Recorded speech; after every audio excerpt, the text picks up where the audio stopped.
कि क्या शोरूम में जो गाड़ी खड़ी हुई है उसी पे जंग लगा हुआ है, और अगर चलो जंग लगा भी हुआ है तो वो स्टोर्स वाले जो हैं वो क्यों उसके ऊपर ध्यान नहीं दे रहे हैं, क्योंकि हो सकता है एक आध गाड़ी पे जंग लग जाता हो, पर भाई वो क्या कर रहे हैं स्टोर वाले, फिर या तो उसको पेंट कराओ, उसको ठीक कराओ। Hello guys, welcome back to the channel. कैसे हैं आप सब? तो यार गाड़ी से वीडियो करूंगा, मैं कुछ दिन से बाहर ट्रैवल कर रहा हूँ और मैं सच बताऊँ ना, मैंने सोचा था कि छुट्टियों पे चला जाता हूँ, क्योंकि 2-3 दिन मेरा मन था कि मैं बाहर घूमता हूँ। बट मैं थोड़ा सा ना एक विलेज साइड एरिया में हूँ, और होता क्या है ऐसे एरियाज में, जब आपके पास वाईफाई नहीं होता और स्मार्ट टीवीज नहीं होते, क्योंकि हम यही सब करने आए हैं यहाँ पे, तो थोड़ी सी बोरिंग भी लाइफ हो जाती है। तो मैंने सोचा कोई बात नहीं, काफी रिलैक्स हो गया है, एक बार फटाफट से बड़ी बड़ी अपडेट्स के बारे में बात कर लेते हैं, जहाँ पे Hyundai ने एक ऐसा स्टेप ले लिया है जिसकी वजह से पंच, फेसलिफ्ट, बलिनो, फ्रॉन्क्स तीनों को ये एक साथ निपटा देंगे। दूसरी तरफ टाटा सियरा की 1 लाख बुकिंग क्रॉस हो गई है, उसके बारे में बात करेंगे। पंच फेसलिफ्ट आने वाला है ईवी का, मगर उसके बारे में बात करें। पहले एक बार सियरा से स्टार्ट कर लेते हैं दोस्तों। सियरा की 1 लाख बुकिंग क्रॉस हो चुकी है, और प्रॉब्लम ये है कि कंपनी कार डिलीवर नहीं कर पा रही है। आपने रिसेंटली नोटिस किया होगा, जनवरी 2026 में टाटा सियरा का कहीं स्पॉट नहीं था टॉप 25 कार्स में, क्योंकि बुकिंग्स इनके पास तब भी 70,000 थी। अब 1 लाख बुकिंग्स हो चुकी है, और इस गाड़ी का जो वेटिंग पीरियड है वो क्लोज टू 5 to 6 मंथ्स पहुंचने लगा है। इन लोगों के पास बुकिंग इतनी ज्यादा आ रही है, डिलीवरी नहीं कर पा रहे हैं। अब टाटा ने प्लान करा है कि इनकी जो प्रोडक्शन की कैपेसिटी है, ये लोग 12 से 15 हजार इसको फटाफट से कर लेंगे। एंड मुझे ऐसा लगता है कहीं ना कहीं कि यार और ज्यादा बढ़ा लो। 1 लाख बुकिंग का मतलब समझो आप। मुझे नहीं लगता कि लोग इतना वेट करेंगे, क्योंकि मैंने खुद गाड़ी खरीदी है, मैं लोगों को जानता हूँ, मैं लोगों से बात करता हूँ। लोगों की हैबिट होती है, लोग बुकिंग करते हैं और वेट करते करते उनको लगने लगता है यार 1 महीना 2 महीना। मेरे अकॉर्डिंगली जो लोगों का सब्र का बांध है वो तीसरे चौथे महीने से टूटने लग जाता है। उसके बाद लोग यहाँ वहाँ भागेंगे। एंड जब 70,000 बुकिंग आई थी ना, तभी के तभी कैपेसिटी बढ़ा देनी चाहिए थी प्रोडक्शन की। कल एक बार फिर मैंने नेचुरल एस्पिरेटेड इंजन चलाया सियरा का, और जिस तरीके से मैं चलाना चाह रहा हूँ ना, उस तरीके से चल नहीं पा रही है गाड़ी, क्योंकि ये लोग बहुत थोड़ा सा अलाउ कर रहे हैं और बहुत घबराए हुए हैं कि इसका रिव्यू मत करो आप, ये वो। ऐसा नहीं है कि मेरे पास सियरा की एक्सेस नहीं है, पर ये लोग घबरा जाते हैं। इनको लगता है कि यार जॉब पे बात ना आ जाए, और कहीं ना कहीं मेरा भी यार देखो एम ये है कि मैं नहीं चाहता किसी एम्प्लॉय की जॉब पे बात आए, तो फिर मैं खुद ही टाल देता हूँ। मैं इस गाड़ी को एक्चुअल तरीके से ना, मतलब भगा नहीं पा रहा हूँ, दौड़ा नहीं पा रहा हूँ हाईवेज पे जो नेचुरल एस्पिरेटेड इंजन है। तो अभी मैं फिलहाल नहीं रेकमेंड कर पाऊंगा कि हाईवेज के लिए कितना बेटर है। सिटी के लिए डेफिनेटली इंजन बहुत अच्छा है, अगर आपको एक नॉर्मल कार चलानी हो उसके हिसाब से। मेरी फिलहाल सलाह यही रहेगी टाटा मोटर्स को, भाई जितनी ज्यादा से ज्यादा प्रोडक्शन हो इस गाड़ी को बढ़ाओ, क्योंकि आप नहीं चाहोगे कि 1 लाख में से पता चल रहा है कि 30,000 लोग ही गाड़ी को ले पा रहे हैं। बहुत ज्यादा होता है यार, मतलब ये 1 लाख नंबर ऐसा है कि अगर इन्होंने फुलफिल कर दिया तो मुझे लगता है टाटा की ओवरऑल ग्रोथ ही बहुत ज्यादा ऊपर चली जाएगी, एंड भरोसा बहुत ज्यादा बनेगा। पंच फेसलिफ्ट टीवी के बारे में बात करेंगे। एक बार बात कर लेते हैं यार कि Hyundai ने क्या गेम खेला दोस्तों। आपको पता है Hyundai की i20 आती है, जो कि फ्रॉन्क्स के सेगमेंट में जाती है, क्योंकि ये एक तरीके से प्रीमियम हैचबैक मानी जाती है। Hyundai ने क्या करा है, इसका प्राइस रिड्यूस कर दिया है। अब एक्स शोरूम 5.99 लाख रुपीस कर दिया है, यानी कि 6 लाख रुपए से अब i20 स्टार्ट होगी।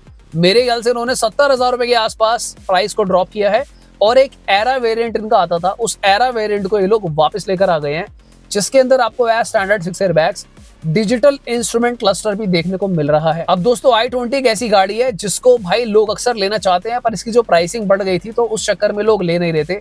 Hyundai ने रियलाइज करा कि भाई फ्रॉन्क्स ने तो पहली मट्टी बंद कर रखी है, बलिनो बिकना बंद नहीं हो रही थी। बलिनो तो बिकती ही रहती है, फ्रॉन्क्स और सेल खाने लग गई।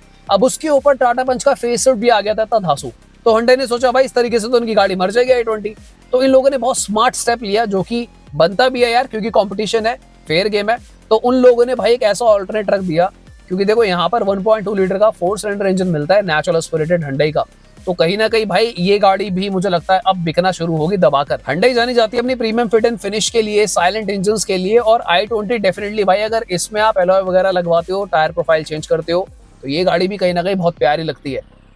अब देखना ये है कि पंच फेसलिफ्ट भारी पड़ेगी i20 पे, या फिर फ्रॉन्क्स बलिनो, जो कि भाई भारी पड़ ही रही हैं। मैंने एक वीडियो में पहले भी बोला था, इनकी पूरी गैंग है, फ्रॉन्क्स, बलिनो, टेजर और ग्लैंजा। 4 गाड़ियां हैं भाई, ये एक ही गाड़ी है, मतलब 4 तरीके से बिकती हैं अलग अलग थोपड़े के हिसाब से। तो इनका तो अलग ही चल रहा है सिस्टम। पर अब कहीं ना कहीं i20 का इस तरीके से एंट्री करना 5,99,000 रुपए में, मुझे लगता है it's a worth of deal. Specially ये उन लोगों को अट्रैक्ट करेगी, या फिर जो लोग सिटी में ज्यादा रहते हैं और उनको प्रीमियम कार चाहिए कम पैसों में, तो मुझे लगता है दैट्स इट, यहाँ पे गेम ओवर है भाई। एक इंफोटेनमेंट लगाओ और आपकी गाड़ी गुड टू गो है। लास्ट में बात कर लेते हैं पंच ईवी फेसलिफ्ट की। काफी लोग मुझसे अपडेट मांग रहे थे, तो फाइनली आ चुका है। तब मेरे पास था नहीं, तो मैं ऐसे बेकार में अपडेट देता नहीं जब तक वो आता नहीं। 20th फेब को टाटा पंच ईवी का फेसलिफ्ट लॉन्च हो रहा है। कंफ्यूज मत हो जाना कि भाई फेसलिफ्ट आ तो चुका है, कितने पंच के आएंगे। तो ये ईवी है, नॉट आईसीई। 9.99 लाख रुपीज से ये लोग अपनी पंच ईवी फेसलिफ्ट उतारेंगे, जहां पे आपको एमआर देखने को मिलेगा इनका, MR variant 25 kilowatt battery pack के साथ। इसकी जो रेंज है 14.44 लाख रुपीज तक जाएगी, जहां पे आपको 35 किलोवाट का बैटरी पैक देखने को मिलता है। अब इसके अंदर लेवल 2 ADAS इंट्रोड्यूस किया जाएगा एंड जो बड़ी खबर आ रही है वो ये है कि 40.5 किलोवाट का बैटरी पैक यहाँ पर पंच में आ सकता है, जो कि आपको 500 किलोमीटर की रेंज देगा। और मुझे लगता है कि अगर ये काम हो जाता है तो ये जो नेक्सॉन ईवी आती है कहीं ना कहीं उससे कम्पीट करने लग जाएगी। टाटा की स्ट्रैटेजीज मेरे को समझ में नहीं आ रही है आज के डेट में कि टाटा अपनी ही पंच से नेक्सॉन को बीट करा रहा है, चाहे वो पंच में टर्बो देना हो आईसीई में, या फिर अब जो ईवी इनका आ रहा है उसके अंदर बैटरी पैक को बढ़ाना हो। कहीं ना कहीं अच्छी बात ही है, बुरा तो इसमें कुछ नहीं है, टाटा की ओवरऑल सेल्स बढ़ती है। एंड साथ ही में जो एक और अपडेट है कि इसमें अब 12.3 इंचेस का इंफोटेनमेंट सिस्टम आएगा। अगेन नेक्सॉन ईवी में ऐसा आता है। देखो ईवी में ना एमजी ने बहुत ज्यादा अच्छा कर रखा है, क्योंकि एमजी की कस्टमर सर्विस काफी ज्यादा अच्छी है। तो एमजी एक तरीके से स्टैब्लिश हो गई है ईवी गेम के अंदर। तो टाटा की ईवीज भी काफी बिकती हैं। तो आई हाईली रिकमेंड कि टाटा को भी अपने कस्टमर सर्विस पे काम करना चाहिए, क्योंकि थोड़े बहुत इश्यूज आ जाते हैं कभी कभी। कंपनी बहुत अच्छी है, प्रोडक्ट्स काफ़ी अच्छे हैं। कल मैंने एक पंच के बेस मॉडल की वीडियो बनाकर डाली थी एंड उस वीडियो में क्या सीन हुआ है, जब मैं उस कार को रिव्यू कर रहा था। अब आपको पता है जब बंदा रिव्यू कर रहा होता है तो माइनर डिटेल्स पे कई बार हम लोग ध्यान नहीं दे पाते, क्योंकि मैं कैमरा भी खुद ही पकड़े हुआ था। इतनी मेहनत करता है तुम्हारा भाई, सब्सक्राइब तो कर लो पहले। अब हुआ क्या, वहां पर एक स्पॉट पर ना जंग दिख रहा है, ठीक है। और अब प्रॉब्लम ये है कि वो दो जगह स्पॉट हुआ है जो मुझे कमेंट्स के थ्रू पता चला है। एक तो जो कार का डिक्की था, बूट था, वहां पर थोड़ा सा दिखा है। और जब मैं इंजन बे को यानी कि जो बोनट था उसको चेक कर रहा था ऊपर, तो वहां पर भी स्लाइटली रस्टिंग के स्पॉट आए हैं। अब प्रॉब्लम ये है कि मैं उस स्टोर से काफी दूर निकल चुका हूँ, क्योंकि अब मैं कई बार स्टोर्स में जाता रहता हूँ, बात कर लेता हूँ। तो अब मैं उस कार को दोबारा देख नहीं सकता जाके कि वो एक्चुअली में था क्या, वो वाकई में रस्टिंग थी या फिर कोई दाग धब्बा है। हालांकि दाग धब्बे होते नहीं है, तो मैं कोई रिप्लाई दे नहीं पाया उस टाइम पे आप लोगों के कमेंट्स का। तो आई एम ट्राइंग कि जब मैं वापस अगर जाता हूँ और अगर वो पंच मुझे दोबारा खड़ी मिल जाती है स्टोर पे होपफुली, तो मैं उसको दोबारा से चेक करके एक बार क्लैरिटी दूंगा कि क्या शोरूम में जो गाड़ी खड़ी हुई है उसी पे जंग लगा हुआ है, और अगर चलो जंग लगा भी हुआ है तो वो स्टोर्स वाले जो हैं वो क्यों उसके ऊपर ध्यान नहीं दे रहे हैं। क्योंकि हो सकता है एक आध गाड़ी पे जंग लग जाता हो, और भाई वो क्या कर रहे हैं स्टोर वाले, फिर या तो उसको पेंट कराओ, उसको ठीक कराओ। ऐसे तो यार कंज्यूमर के माइंड में क्या इंप्रेशन पड़ेगा, वो कार लेने आया है पहले ही जंग लगा हुआ है।